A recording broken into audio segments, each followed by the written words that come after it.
Mayapaldo, Pampanga, magandang araw Central Luzon. Ako po si Justin Dizon. Narito na ang mga malalaking balitang Central Luzon dito pong nakaraang linggo. Dalakitan Bridge Project, ipinasilip ng Santo Tomas LGU sa gitna ng aligasyon ng Ghost Project. Dredging activity ng isang Chinese firm sa Zambales, pinaiimbestigahan ng Kamara. 27 contractors pinagpapaliwanag ng COMELEC sa 2022 campaign donations. Breast cancer cases sa Central Luzon dumadami. Early detection makatutulong laban sa sakit ayon huyan sa DOH. Rice import ban extended hanggang December 31, 2025.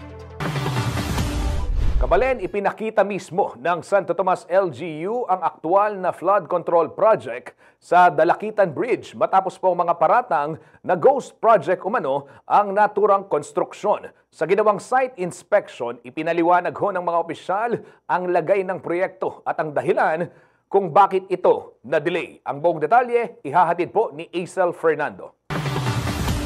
October 5, 2025, nang magsagawa ng kilos protesta ang ilang residente ng Santo Tomas, Pampanga laban sa umano'y maanumalyang flood control project sa kanilang lugar. Nitong Huwebes, November 6, ipinasilip ng Santo Tomas LGU ang Phase 1 at 2 ng flood control project sa Dalakitan Bridge bilang tugon sa mga aligasyong may ghost project sa bayan. Pinangunahan ang inspeksyon ni Mayor John Sambo kasama si Police Major Narciso Zingalawa kung saan ipinakita nila ang mga natapos at kasalukuyang ginagawang proyekto sa lugar. Inimbitahan din umano nila ang mga residenteng nagprotesta, pero ni isa sa kanila walang dumating.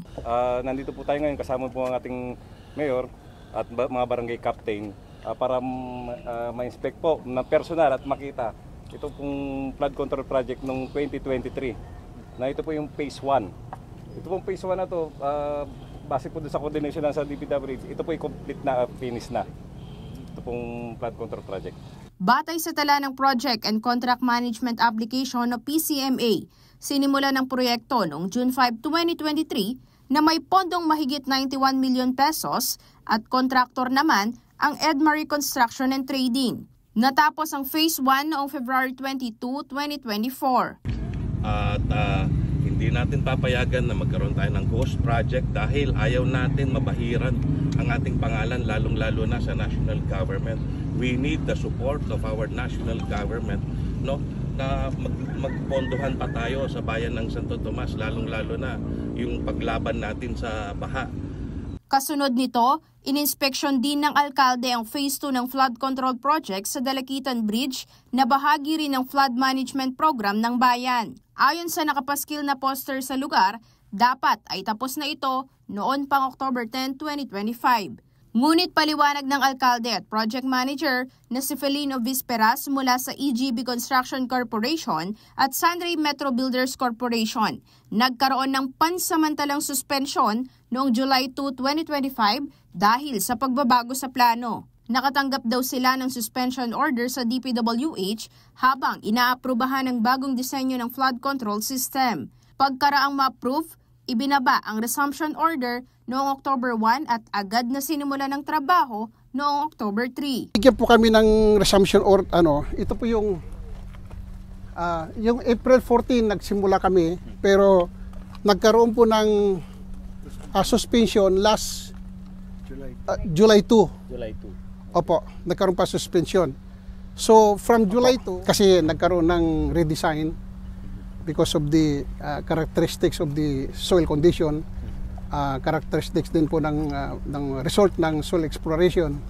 So inantay po namin yon. Dagdag pa ni Visperas, kailangan nilang sumunod sa mandato ng DPWH. We have to comply with the DPWH mandate. DPWH, they come often, maybe almost 3 or 4 times a week. Alternate, pupuntang quality, pupuntang project implementation, construction division, pupuntang mga HIPI. At saka, we anticipate everything will come. So we need to comply with all of the aspects of the construction. Tiniyak naman ni Sambo na patuloy ang transparency, regular na inspeksyon at mahigpit na monitoring ng lokal na pamahalaan sa mga proyekto sa Santo Tomas. Hindi ho natin papayagan na magkaroon ng substandard. Una-una, ghost project. So wala na tayo doon. Klaro na, galing na tayo sa phase 1. Nandito na tayo ngayon sa phase 2. Andito ang project manager ng contractor, EGV Construction, no? Engineer Lino. At hindi ho natin papayagan na magkaroon ng substandard project, flood control project sa ating bayan dahil dito po nakasalalay ang ating buhay at kabuhayan. Isel Fernando, CLTV 36 News. Sa ibahong balita, naghain ng resolusyon sa Kamara si Representative Leila de Lima upang imbestigahan ang umano'y dredging ng isang Chinese company sa Zambales na pinangangambahang makapinsala sa kalikasan at kabuhayan ng mga residente. Narito po ang report. Inihain ni House Deputy Minority Leader at mamamayang Liberal Party List Representative Leila de Lima ang House Bill Resolution No. 424 para imbestigahan ang umano'y malawakang dredging at sand extraction ng China Harbor Engineering Company Limited sa San Felipe, Zambales. Ang naturang kumpanya ay subsidiary ng state-run China Communications Construction Company. Pinanggit ng kongresista na lumalakas ang pangamba na lumalampas umano sa tunay na layo ng proyekto ang operasyon ng kumpanya. Kinagamitan umano ng flood control projects ang probinsya para pagtakpan ng malawakang dredging. Nakasaad ito sa ilalim ng DENR Administrative Order No. 2019-13 na pinagdududahan ngayon ng ilang sektor. Git ni De Lima, kailangan ng mas mahigpit na pagbabantay sa mga proyektong may malaking epekto sa kalikasan at komunidad. Itinutulak niya ang mas malinaw na transparency at accountability sa pag-aproba at pagmamonitor ng mga dredging activity. Ipinunto rin ng mambabatas na may panganib sa kabuhayan at kaligtasan ng mga residente sakaling mapabayaan ang ganitong operasyon. Nanawagan siya sa Kongreso na kumilos agad upang mapangalagaan ang karapatan ng publiko sa isang balanse at malusog na kapaligiran. Raymond Tasoy, CLTV 36 News. Samantala, pinadalhan na ng show cause order ng COMELEC ang 27 kontratistang hinihinalang nagbigay ng campaign donations noong 2022 elections. Inaatasan silang magsumite ng paliwanag para sa posibleng paglabag sa election rules. Narito po ang report. Naglabas na ng show cause orders ang Commission on Elections o COMELEC laban sa 27 kontratistang pinaniniwala ang nagbigay ng campaign donations sa ilang kandidato noong May 2022 elections. Kabilang sa mga ito ang Centerways Construction and Development Incorporated, Josen Builders and Construction Supply Corporation, GOC Builders, at JWU Construction and Supply. Ayon kay COMELEC Chairperson George Garcia, ipinadala na ang mga notis sa mga kumpanya nitong Lunes, November 3. Inaasahan namang magsusumite ang mga ito ng counter affidavit sa loob ng 10 araw. Idudulog sila sa Political Finance and Affairs Department upang opisyal na sagutin ang mga alegasyon. Dagdag ni Garcia, susunod ding padadalhan ng show cause orders ang mga politikong tumanggap ng naturang donasyon. Tumanggi muna siyang pangalanan ng mga kandidato, lalo na ang mga nasa pwesto para hindi magkaroon ng tensyon. Matatanda ang una ng pinadalhan ng show cause order, si Senator Chis Escudero nitong Oktubre. Dahil ito sa umano'y 30 million pesos na natanggap niya sa isang construction company noong 2022 elections. Ayon pa sa COMELEC, 26 sa kontratista ay walang kaugnayan sa Department of Public Works and Highways. Gayunman, posibleng may paglabag pa rin sa iba pang batas, gaya ng franchise o iba pang ipinagbabawal na donasyon. Tiniyak ni Garcia na magkakaroon ng formal na pagdinig kung kinakailangan upang magkaroon ng malinaw na basihan ang posibleng pagsasampa ng kaso. Raymond Tasoy, CLTV 36 News. Manatili hong nakatutok para sa iba pang mga balita nitong linggo.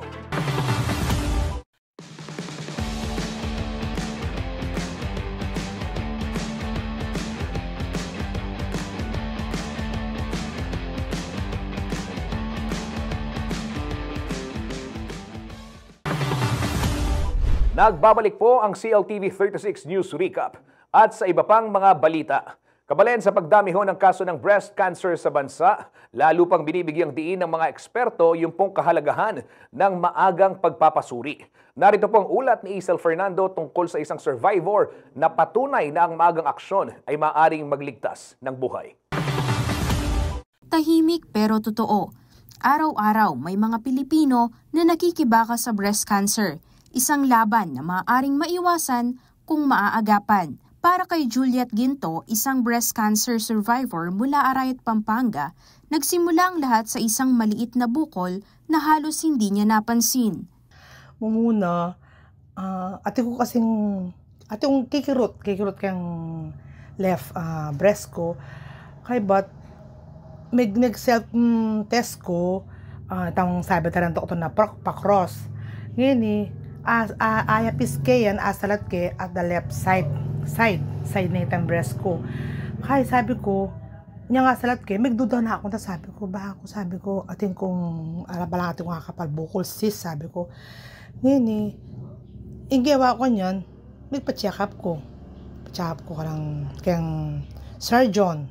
Sa tulong ng maagap na pagsusuri at gamutan, tuluyan siyang gumaling matapos lamang ang 8 buwan. Ay, mahalaga ito kasi itang early abalo ng itang marano, mas malagong abalo ng marano kasi milalay ang sakit mo. Kasi nung kasi late mo na yung abalo at imano, malalane, so masakit yung pamag process kaya kang sakit kasi mo munang dili, nung malalane, marakala proseso. Nakalupay itang bayo-bayo na pa mo adetect, mas maaga, mas malagom na madetect yung marano. Mabilis itang pamag-proseso kaya itang sakit mo na maaga galing ka maaga yung abalo.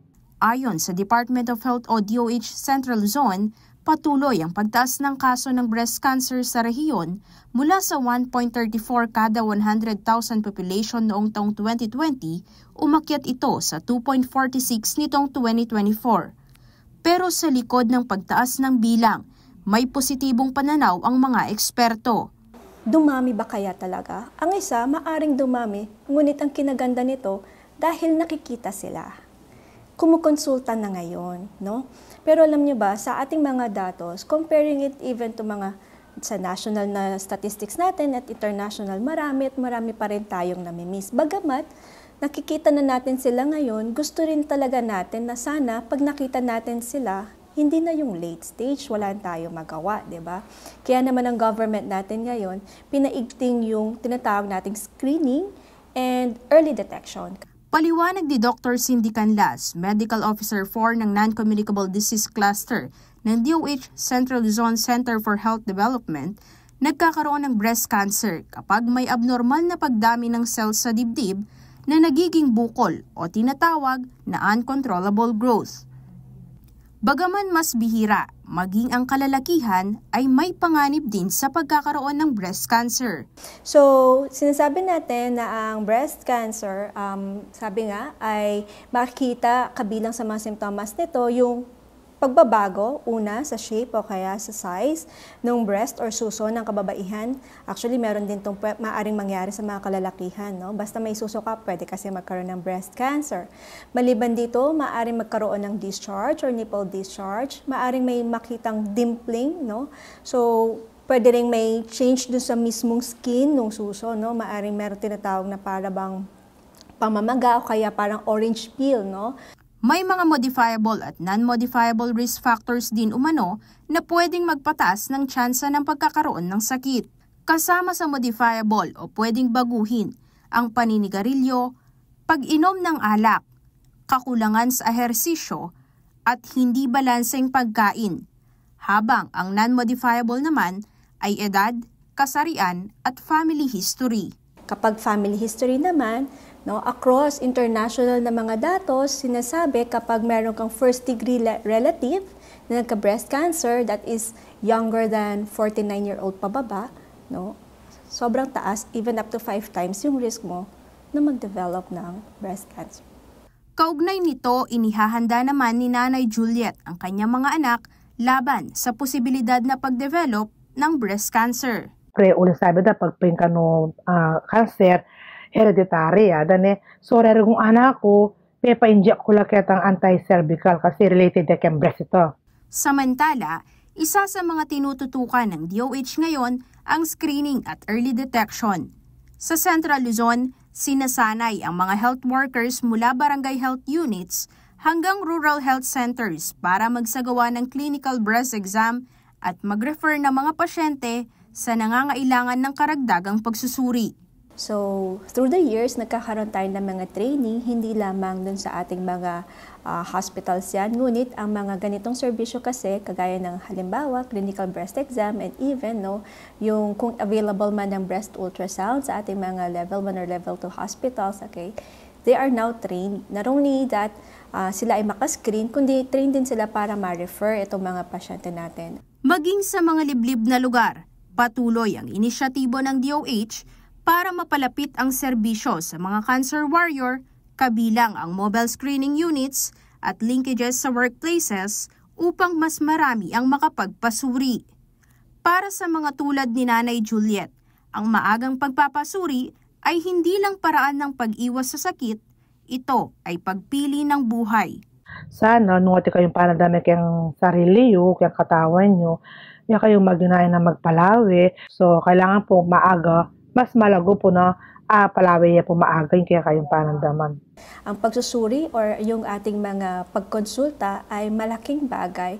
When we detect early our signs and symptoms, when we detect early yung ating illness, mas maaga din po ang tulong na makukuha natin. At the same time, tayo po ay, sabi nga natin, mas mapapagtagumpayan natin ito kapag meron tayong mga tamang impormasyon. And huwag kalimutan, maging healthy, kumain ng tama, matulog ng mabuti, mag-exercise, iwasan ng paninigarilyo at pag-inom ng alak. Aisel Fernando, CLTV 36 News. Sa ibahong balita, isinusulong ni Senator J.V. Ejercito ang Eman Atienza Bill upang labanan ang lumalalang cyberbullying, online hate, and harassment sa bansa. Layon din nitong palawakin ng proteksyon at psychosocial support para sa mga biktima online. Binabalangkas ngayon sa Senado ang mas mahigpit na laban kontra cyberbullying matapos ihain ni Senator J.V. Ejercito ang Eman Atienza Bill o Anti-Online Hate and Harassment Act sa gitna ng patuloy na pagdami ng kaso ng cyberbullying sa bansa. Layo nitong palawakin ng proteksyon para sa mga biktima ng pang-aabuso sa internet kasabay ng mabilis na pag-usbong ng social media. Ipinangalan ng panukalang batas kay Eman Atienza, anak ng TV personality na si Kim Atienza, na pumanaw matapos makaranas ng mental health struggles at matinding online bullying. Ayon kay Ejercito, bagamat may kalayaan ng lahat sa pagpapahayag, hindi ito dapat maging dahilan para manakit ng kapwa. Sa ilalim ng panukala, ipinagbabawal ang cyber libel, online hate speech at iba pang kahalintulad na panghaharas. Inaatasan din ng mga digital platform na agad burahin o harangan ng abusive content habang itinatago ang datos para sa mga posibleng investigasyon. Hinihingi rin ng bill na palakasin ng mga platform ang kanilang seguridad laban sa online abuse, kabilang ang pagkuha ng trained content flaggers at mabilis na pagban sa violators. Target nito ang mas mahigpit at maayos na pagtugon bago pa lumala ang epekto sa mental health ng biktima. Samantala, tutulong naman ang Department of Health at Department of Social Welfare and Development sa pagbibigay ng psychosocial support habang sisiguruhin ng Department of Justice na may sapat na legal assistance para sa mga biktima na naghahanap ng hustisya. Raymond Tasoy, CLTV 36 News. Sa ibahong balita, nanawagan si Senator Bam Aquino na dagdagan ang pondo para sa edukasyon kasabay ng pagkilalang iginawad sa kanya ng pamantasan ng lungsod ng Maynila bilang Doctor of Education honoris causa. Giit ni Aquino, dapat unahin ng gobyerno ang mga classroom, guro at scholars kaysa mga proyekto sa flood control. Ang detalye ay hahatid ni Bryce Oracion.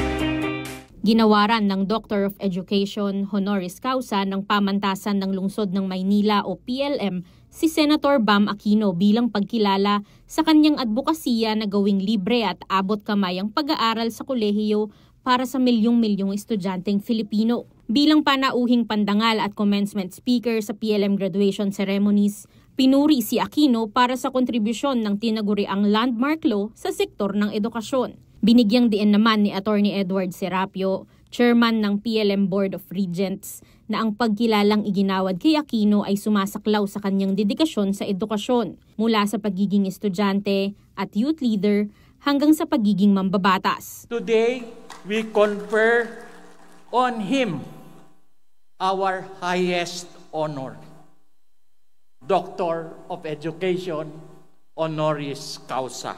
We award This in recognition of Senator Bam's meritorious contribution to the advancement of education in our country as a student, as a youth leader, as a legislator, senator. Si Aquino ang pangunahing may akda ng Free College Law o Republic Act No. 10931 na hanggang ngayon ay pinakikinabangan ng mahigit 3.5 milyong mag-aaral sa buong bansa. Batay sa datos, humigit kumulang 2.2 milyon ang nag-aaral ng libre sa mga state at local universities and colleges o SUCs, habang 1.3 milyon naman ang tumatanggap ng mga tulong pinansyal sa pamamagitan ng tertiary education subsidy at tulong-dunong program sa mga private school. Sa kanyang speech, binigyang diin ni Aquino ang kahalagahan ng wastong paggamit ng pondo ng bayan at nanawagan ng mas mahigpit na pagbabantay sa proseso ng budget deliberations para sa 2026. Tutukan nyo rin po ang mga nangyayari sa Senado at sa Kongreso para itong 2026 budget masigurado po natin na ang pera ng bayan napupunta po sa taong bayan. Ang pera ng bayan napupunta sa edukasyon, sa kalusugan, sa serbisyo, sa taong bayan, sa tama, hindi po nabubulsa ng iilan. Muli rin niyang ipinanawagan ang paglilipat ng mahigit 260 billion pesos na pondo mula sa mga flood control projects patungo sa serbisyong direktang pakikinabangan ng publiko. Edukasyon, hindi korupsyon. Tanggalin yung pondo sa flood control, ilagay sa classroom. Tanggalin yung pondo sa flood control, ilagay sa turong para sa mga guro. Tanggalin yung pondo sa flood control, ilagay sa mas maraming scholarship at subsidiya para sa mga kabataan natin. Yan po yung panawagan po namin. Ito na ang ikalawang honorary doctorate na natanggap ni Aquino. Una niyang tinanggap ang katulad na parangal noong 2017 mula sa Tarlac State University bilang isa sa mga kinikilalang kampyon ng edukasyon sa bansa. Bryce Oracion, CLTV 36 News.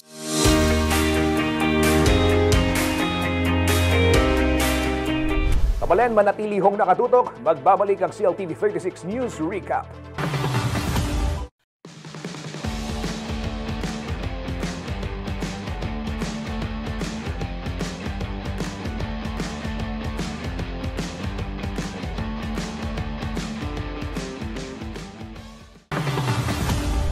Nagbabalik po ang CLTV 36 News Recap. Ito ho mga kabalan, ibang balita naman, bumaba na ang bilang ng mga walang trabaho sa bansa nito pong September 2025. Ayon ho yan sa PSA. Bahagyaring tumaas ang bilang ng mga may trabaho pero nananatiling mababa yung kabuang labor for participation ng mga Pinoy. Magbabalita po si Raymond Tasoy.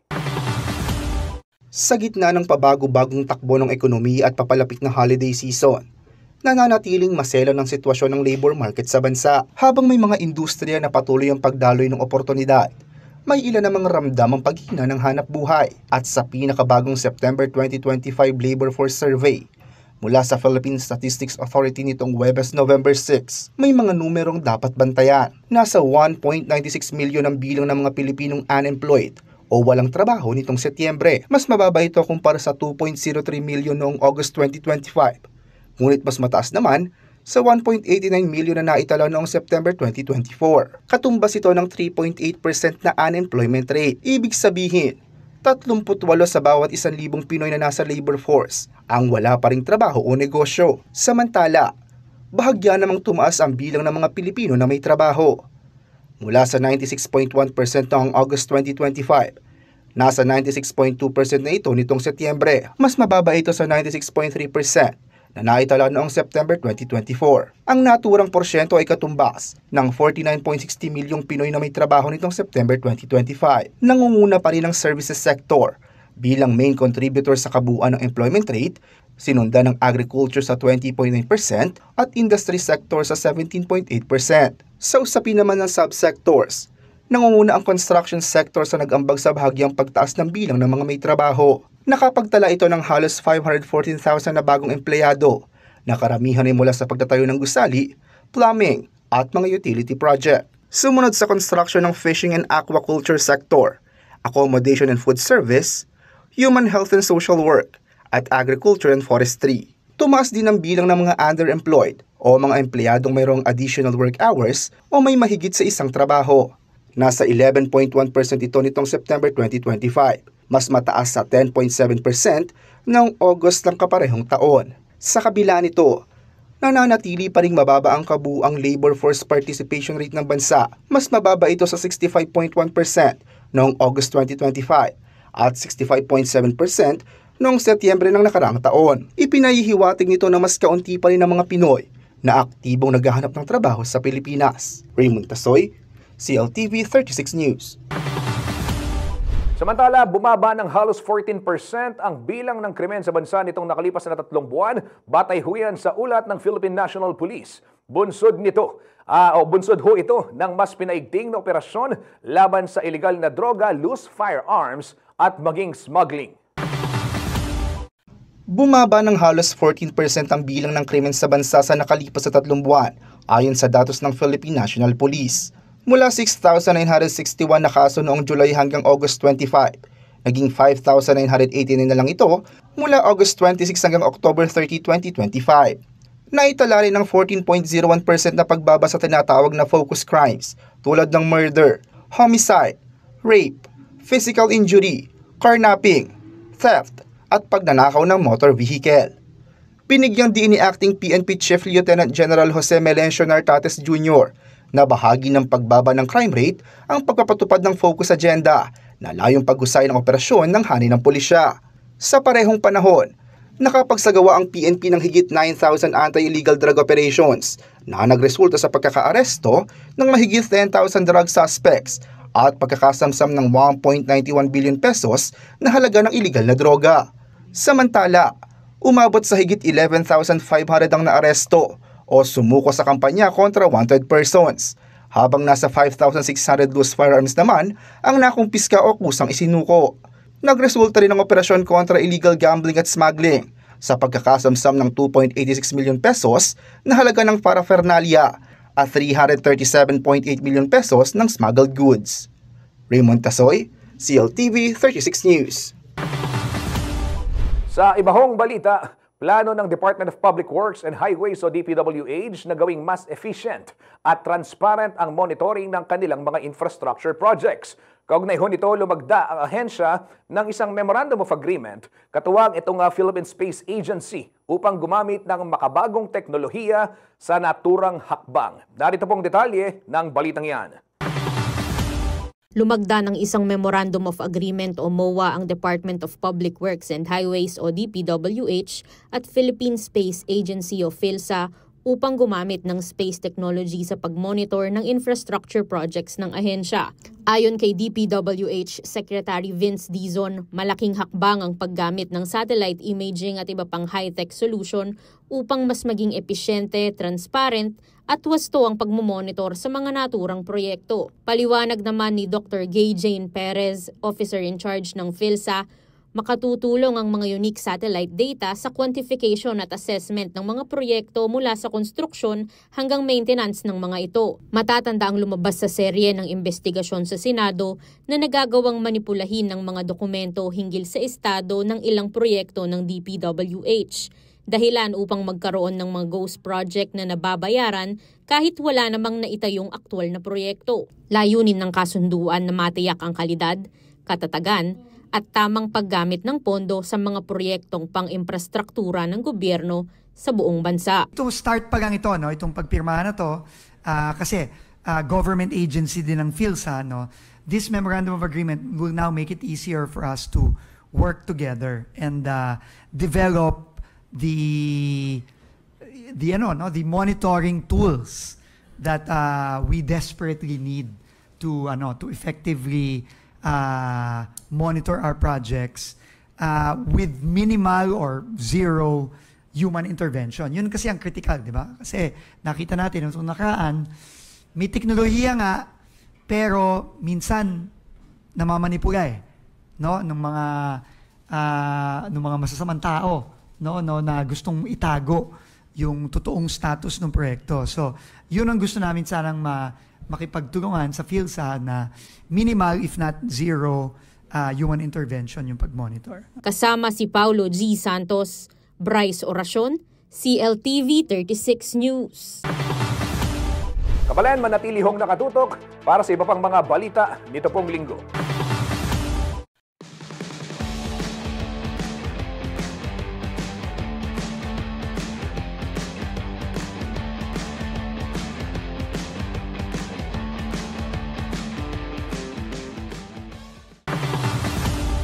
Nagbabalik po ang CLTV 36 News Recap. At sa iba pang mga balita, pinalawig ho ni PBBM ang rice import ban hanggang sa katapusan ng 2025 bilang bahagi yan ng hakbang upang mapatatag ang presyo ng palay at bigas at maiwasan ho yung pagkalugi ng mga magsasaka. Narito pong detalye. Sa gitna ng umiinit na usapin sa presyo ng palay at bigas, ipinag-utos ni Pangulong Ferdinand Marcos Jr. ang pagpapalawig ng rice import ban sa bansa. Layo nitong pigilan ng pagbulusok ng farm gate price ng palay at patatagin ang presyo nito sa merkado. Sa ilalim ng Executive Order 102, mananatiling suspendido hanggang December 31, 2025 ang pag-angkat ng regular at well-milled rice. Bago ito, matatandaang natapos na ang 60-day rice import suspension ng pamahalaan sa ilalim ng Executive Order No. 93 na ipinatupad mula September 1 hanggang October 30, 2025. Inatasan din ng Department of Agriculture, Department of Trade and Industry at Department of Economy, Planning and Development o DepDev na magsagawa ng pagsusuri sa loob ng 30 days. Maghahain din sila ng rekomendasyon sa Pangulo kung dapat pa bang pahabain o paikli ng suspensyon. Nitong Oktubre, inilatag ng DA ang panukalang ipagbawal sa mga tanggapan ng gobyerno ang pagbili ng imported rice at pabilisin ng emergency procurement ng palay. Saklaw din ito ang pag-upa ng mga karagdagang bodega para sa imbakan ng bigas kung kakailanganin. Kaugnay niyan, ipinatutupad na rin ang EO 101 na nag-uutos sa mga ahensya ng pamahalaan na direktang kumuha ng mga agricultural product mula sa accredited cooperatives upang masiguro ang patas na kita at mas mabawasan ang pagkalugi ng maliliit na magsasaka. Raymond Tasoy, CLTV 36 News. Samantala, magandang balita naman ho ito para sa mga kawani ng ating pamahalaan. Inanunsyo na ho ni Presidential Spokesperson Attorney Claire Castro. Ito pong pahayag ng Department of Budget and Management o DBM na maagang ipamimigay ngayong November 2025 ang year-end bonus at 5,000 cash gift o yung 5,000 peso cash gift ng mga empleyado ng gobyerno. Ayon kay DBM Secretary Amena Pangandaman, alinsunod sa Budget Circular No. 2024-3, ang mga benepisyo ay ipalalabas kasabay ng unang payroll ng bawat ahensya ngayon pong Nobyembre. Dagdag pa ng kalihim, ang maagang pagbibigay ng bonus ay paraan ng pamahalaan upang kilalanin ang sakripisyo at dedikasyon ng mga lingkod bayan. Batay ho dito sa fiscal year 2025, may nakalaan pong 63.69 billion pesos para sa year-end bonus ng mga civilian at uniformed personnel, habang 9.24 billion pesos naman para po dun sa tinatawag na cash gift. Nasasaklaw po sa mahigit 1.85 million na empleyado po ng ating gobyerno dito sa buong bansa. Ang year-end bonus o YEB ay katumbas po ng isang buwang basic pay base sa sahod noong October 31, habang yung 5,000 cash gift naman ay taunang ibinibigay bilang pagkilala ho sa serbisyo ng mga empleyado. Tiniyak ho ng DBM na nakahanda ang pondo para sa mga ahensya upang agad na maiproseso ang pagbibigay ng mga benepisyo. Batay ho sa panuntunan ng DBM, ang mga empleyadong nakapagsilbi ng hindi bababa sa 4 na buwan mula January 1 hanggang October 31 at patuloy na nasa serbisyo hanggang October 31 ay kwalipikado pong makatanggap ng YEB at ng cash gift. Pinaalalahan din ng DBM ang lahat ng ahensya ng gobyerno na tiyaking mailabas sa tamang oras ang mga benepisyo alinsunod ho sa itinakdang budget circulars.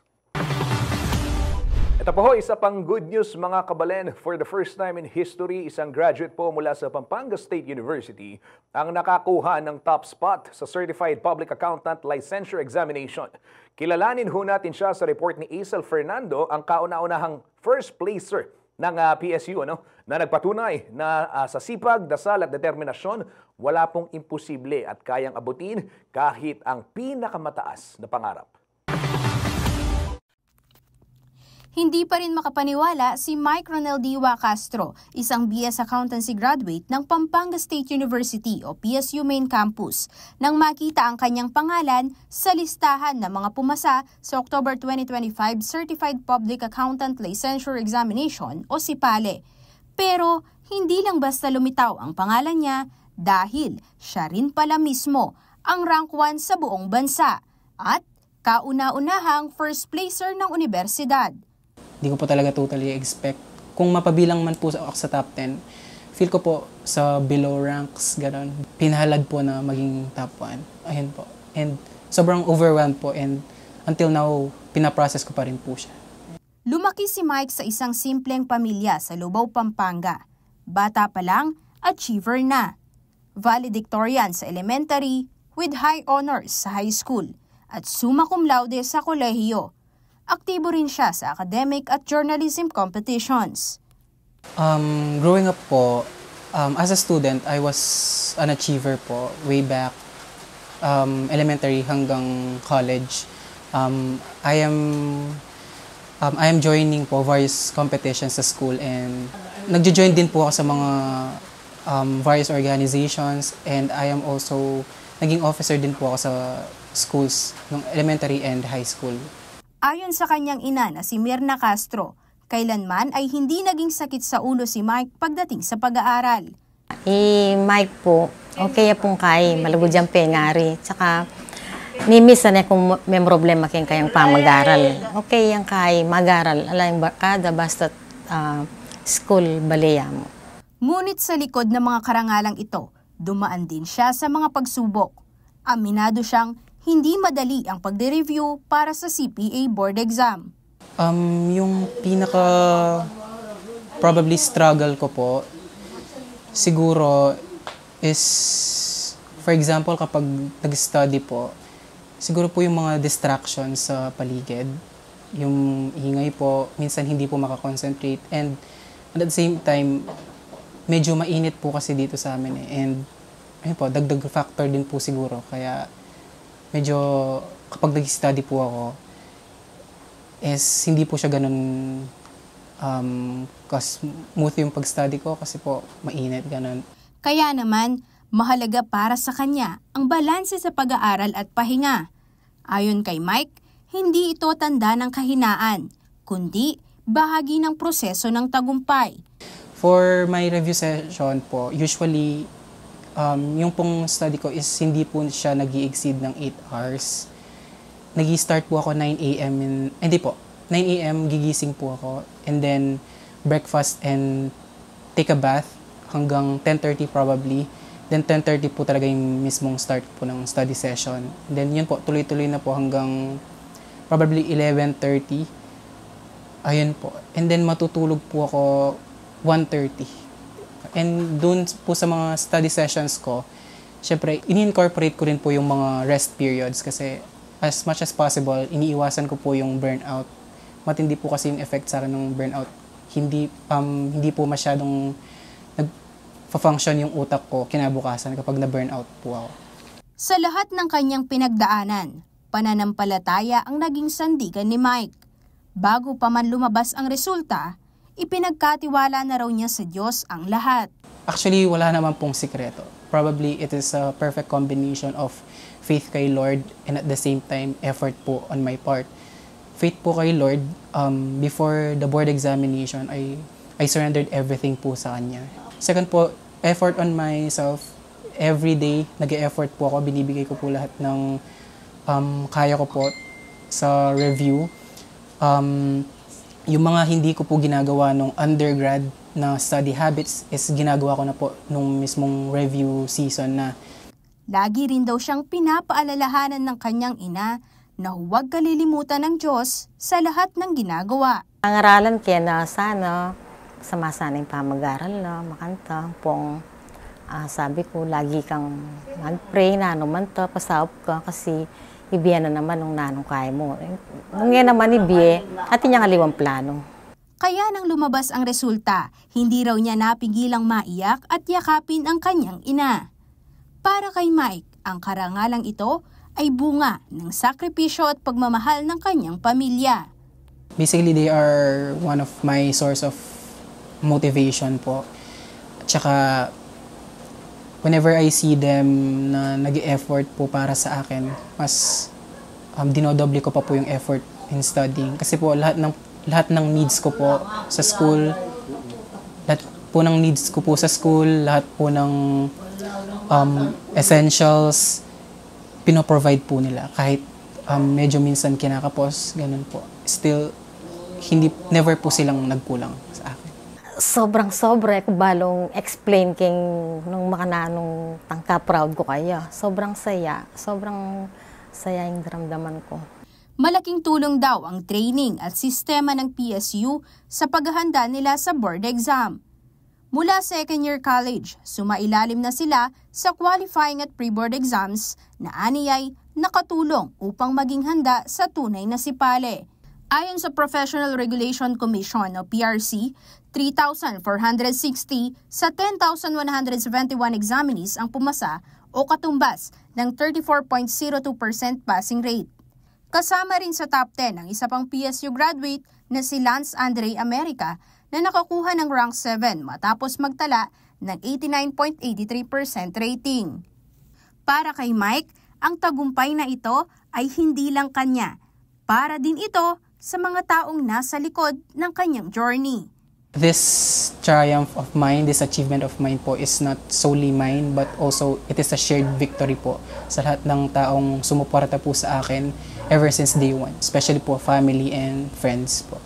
At sa mga kabataang nangangarap ding maging CPA, simple lang ang payo niya. BS Accountancy and the CPA licensure examination po, they are inherently hard. They are not easy, but they are not impossible po. The CPA licensure examination po is regarded as one of the toughest licensure examinations po in the Philippines. And as I said po kanina, yung perfect combination po ng faith and effort sa sarili, they will never betray anyone who tries to conquer the CPA licensure examination po. And samahan din po ng consistency and discipline. Aisel Fernando, CLTV 36 News.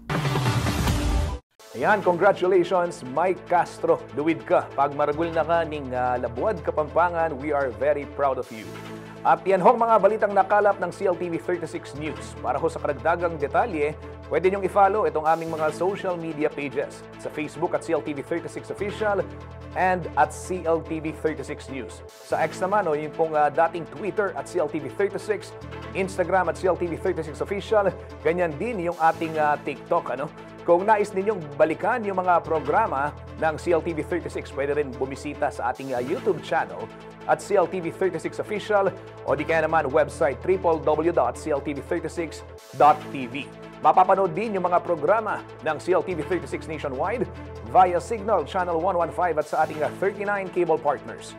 Kasama po ang buong puwersa ng CLTV 36 News and Current Affairs.